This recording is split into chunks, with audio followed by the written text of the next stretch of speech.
Je vais vous raconter aujourd'hui une histoire criminelle tout à fait incroyable du XXe siècle.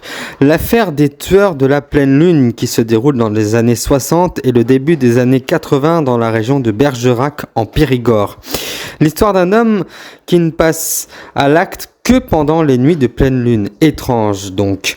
Nous voilà le 1er décembre 1978 vers 18h30 à Bergerac en Périgord. Jean-Pierre, 17 ans, rentre du lycée et ouvre la porte de chez lui. Et puis là, tout d'un coup, un homme surgit sur lui.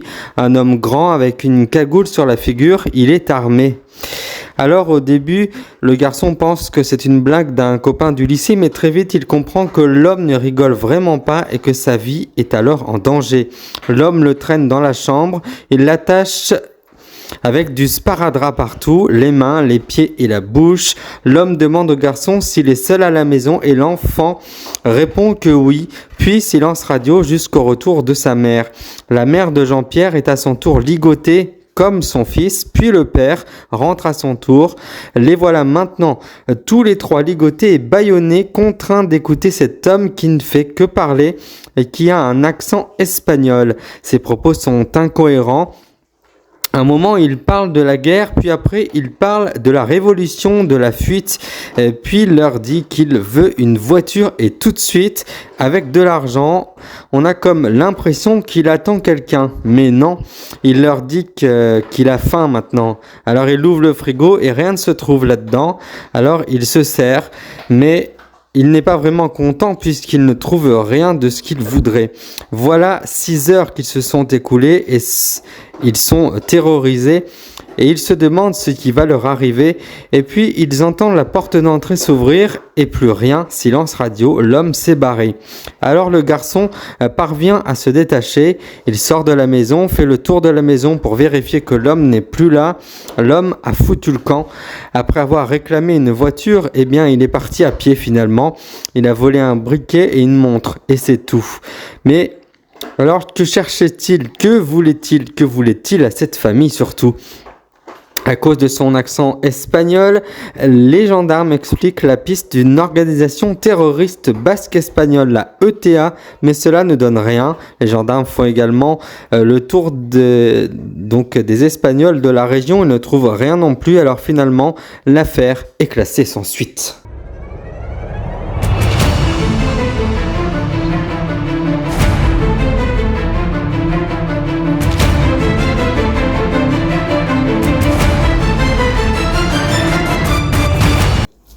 2 ans s'est écoulé, nous sommes à la fin de l'année 1980. 2 autres familles de Bergerac subissent exactement le même sort. Les familles ajoutent que l'homme avait une odeur de sous-bois. 2 ans plus tard, en octobre 1982, celui qu'on appelle désormais le fou de Bergerac frappe encore. Il est 7 heures du matin, une femme est réveillée par un bruit sourd. Son mari vient de partir au travail et sa fille de 12 ans dort encore. Alors elle se lève et elle se retrouve nez à nez avec un homme grand qui lui colle un couteau sous la gorge et qui la viole directement. Puis il la ligote dans la chambre de sa fille, puis il se barre. 1 an plus tard, la petite avoue à sa mère que l'homme était déjà venu il y a quelque temps. Un samedi, quand ses parents travaillaient, l'homme avait emmené la petite fille dans les bois pour pouvoir la violer. Puis il l'a ramenée chez elle. Histoire incroyable, l'homme lui avait dit que si elle parlait, il tuerait ses parents. À ce stade, le fou de Bergerac a frappé au total 5 fois, 3 fois sans raison apparente et 2 fois où il a violé des femmes. Il réapparaît fin octobre 1982, toujours à Bergerac, mais le père de famille se met en fuite. Et ensuite, il fait une pause de 10 mois, presque 1 an, et il frappe à nouveau le 26 août 1983 chez Baudouin. Il est 21h, c'est une belle soirée d'été. Alix Baudouin, son mari et son frère dînent en terrasse, les enfants sont déjà couchés. Et soudain, un homme avec un masque de vieillard et vêtu d'un poncho se jette sur eux avec une carabine à la main. Il ligote tout le monde, la maison est encerclée. Il ligote tout le monde dans une chambre et il demande les clés de la voiture. Encore cette fameuse histoire de voiture. Il raconte une histoire à dormir debout. Il attend le reste de la famille, la belle famille qui doit arriver vers 22h. La belle-mère se met à hurler. Le beau-père, qui est amiral, voit que la carabine qu'il tient ne peut tirer qu'un seul coup, alors il se jette sur lui, ils se battent et un coup de flingue part dans le vide. La balle traverse le bras de l'amiral et l'homme se tire en courant. Et tout de suite, les gendarmes pensent que c'est lui l'homme depuis toutes ces années qu'ils recherchaient. Ils savent maintenant que son arme est chargée, donc cette arme qu'il a abandonnée peu après, c'est une carabine 22 longs rifles. Elle a le canon et la crosse sciée, mais sur l'arme, il n'y a pas d'empreinte. Il avait pris des gants et la carabine n'est enregistrée nulle part. L'amiral a entreaperçu le visage derrière le masque de vieillard, comme je vous le disais, châtain noir bouclé et de grandes jambes, un type du pays, un espagnol, et il ressemble à un périgourdin. L'amiral aide les gendarmes à effectuer un portrait robot qu'il a diffusé. Alors un homme est interpellé qui ressemble beaucoup et qui est de plus en plus à une rougeur sur le cou.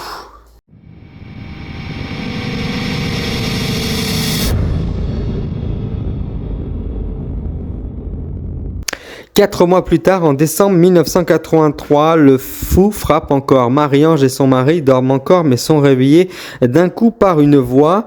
Ils sont 2 hommes, ils disent qu'ils se sont évadés et qu'ils veulent de l'argent ainsi que leur voiture.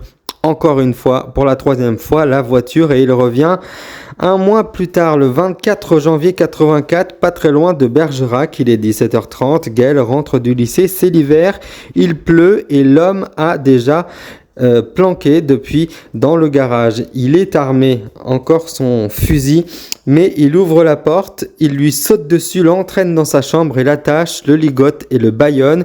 Une fois de plus, il attend le reste de la famille. La mère et la petite sœur arrivent vers 18h30, soit 1 heure plus tard. Il prend leur carte bleue et 300 francs que la mère a sur elle. Il veut les clés de la bagnole. Le fils rentre chez lui après le boulot et il est enfermé et ligoté dans un placard. À ce moment-là, le téléphone sonne, il enlève le bâillon de la petite fille et lui ordonne de dire que sa mère est partie chez des amis. C'est ce qu'elle dit, mais au bout du fil, c'est Jacques, un ami de longue date de la famille, et décide de se rendre au domicile car il trouve que la voix de la petite fille est pas normale, elle n'est pas comme d'habitude. Et quand Jacques ouvre le portail, il se trouve face à l'homme masqué avec une cagoule. Il y a une course-poursuite par le fou de Bergerac. Donc dans le jardin, et 1 demi-heure plus tard, la police arrive. Mais si la police est là, ce n'est pas pour le fou de Bergerac, mais c'est pour Jacques qui a été retrouvé mort, 7 coups de couteau dans le corps. Le fou de Bergerac devient le tueur de Bergerac. À partir de là, la psychose monte d'un étage. Gaëlle, la fille aînée, ajoute en détail encore jamais évoqué, le tueur a un léger handicap à la main droite.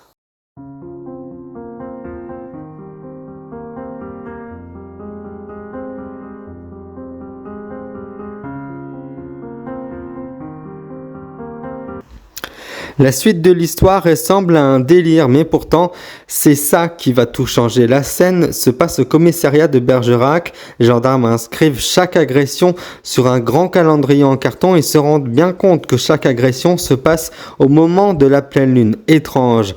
Un des collègues des policiers leur dit que là où sa femme fait du cheval, un homme a commis un meurtre. Après vérification, il retrouve les coupures de presse liées à l'assassinat lors de nuit de pleine lune. Justement, l'homme en question s'appelle Francis Leroy. En 1961, cet homme aurait tué une jeune femme prénommée Christiane. Il s'est introduit chez elle la nuit. Le lendemain, elle est retrouvée nue, morte. Elle a été étranglée. Et puis, le fou donc de Bergerac a recommencé en 1962 son délire. Il s'introduit au domicile d'une femme de 59 ans. Il vole un transistor et il disparaît. Et cet homme se fait attraper en mars 1962. Il rentre chez sa mère de famille. Il a un couteau et demande de l'argent. Alors elle hurle et elle prend peur et se tire en courant. En 1964, il est condamné par la cour d'assises à 20 ans de réclusion criminelle. Et c'est là qu'on s'aperçoit que toutes ces agressions ont lieu le soir de pleine lune. Petit détail lié à cet homme, il lui manque 2 phalanges à l'auriculaire droit justement, d'où cet handicap que la petite fille parlait tout à l'heure. C'est ce que qu'avait dit en tout cas cette fille au début. Rappelez-vous, c'est le tueur qu'on recherchait depuis le début. Mais où est-il aujourd'hui ? Il avait été condamné à 20 ans de prison, mais il est sorti au bout de 11 années pour bonne conduite. Il est sorti en 1973 et effectivement, il travaille dans un centre équestre, le gars. Les gendarmes transmettent immédiatement leur information aux gendarmes de Périgueux qui pourraient aller le serrer de suite. Dans un premier temps, ils interrogent le voisinage, ils font une enquête, mais ça ne donne rien. Les voisins disent aux enquêteurs que c'est un homme discret, gentil, rangé dans sa vie, propre. Ils prennent une photo de lui discrètement et vont la montrer à l'amiral qui a été tiré au bras par une balle perdue pour vérifier s'il ressemble à l'assassin de la pleine lune, et ça pourrait être lui, mais rien n'est sûr selon l'amiral. Il est grand temps donc de l'interpeller.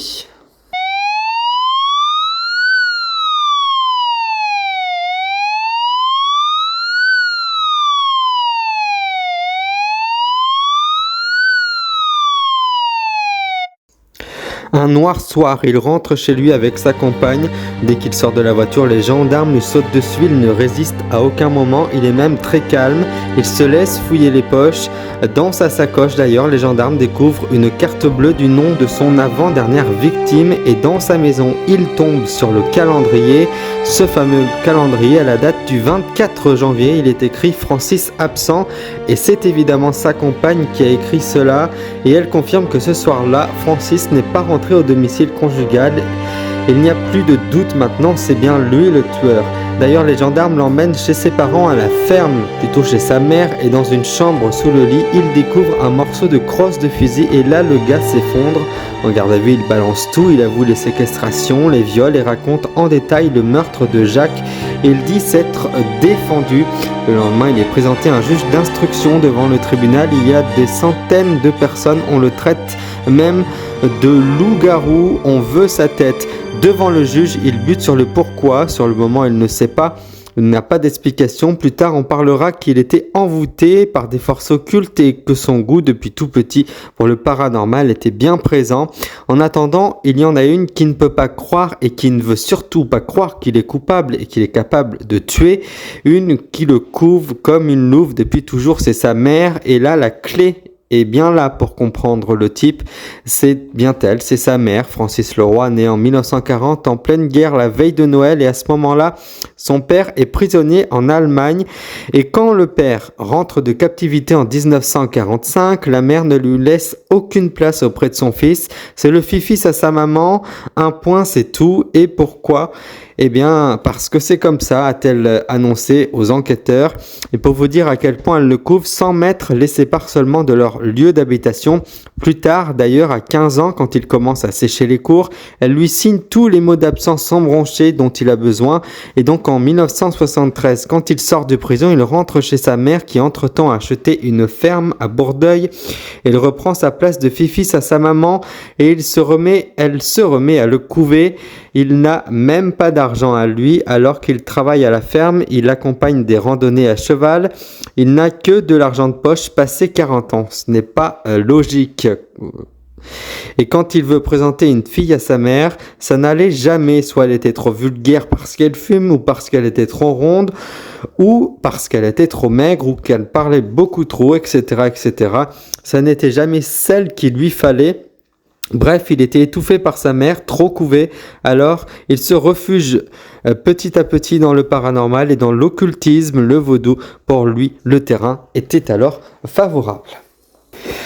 Francis Leroy dit au juge qu'à chaque fois qu'il est passé à l'acte, il se sentait poussé par des forces occultes, des forces sombres et maléfiques. Le juge missionne des experts psychiatriques et la réponse à la question de savoir s'il est complètement barjot, eh bien, la réponse est non. Il manipule l'instruction et invente ses histoires de force occulte. Bref, c'est un sadique qui jouit de son pouvoir, de sa domination. Donc concrètement, le type est un psychopathe, mais certainement pas un malade mental. Des médecins vont mesurer l'évolution des deux hommes. La mélatonine de l'ACTH qui 2 participent à la régulation du stress. Les médecins s'aperçoivent rapidement que lorsqu'ils lui font une prise de sang au moment de la pleine lune, les taux sont 2 à 4 fois supérieurs à la normale. Conclusion des experts, oui, le roi est soumis à l'influence de la pleine lune. Il comparait devant la cour d'assises de Dordogne le 19 juin 1989. L'avocat général est implacable. Il pense qu'il mérite la prison et qu'il est fou. Le roi est responsable de ses actes et n'a aucune circonstance atténuante. Il est condamné à la réclusion criminelle à perpétuité assortie d'une période de sûreté de 20 ans. À l'annonce de son verdict, le roi ne montre aucune réaction. Depuis, il est sorti de prison et a quitté la région et n'a jamais plus refait parler de lui.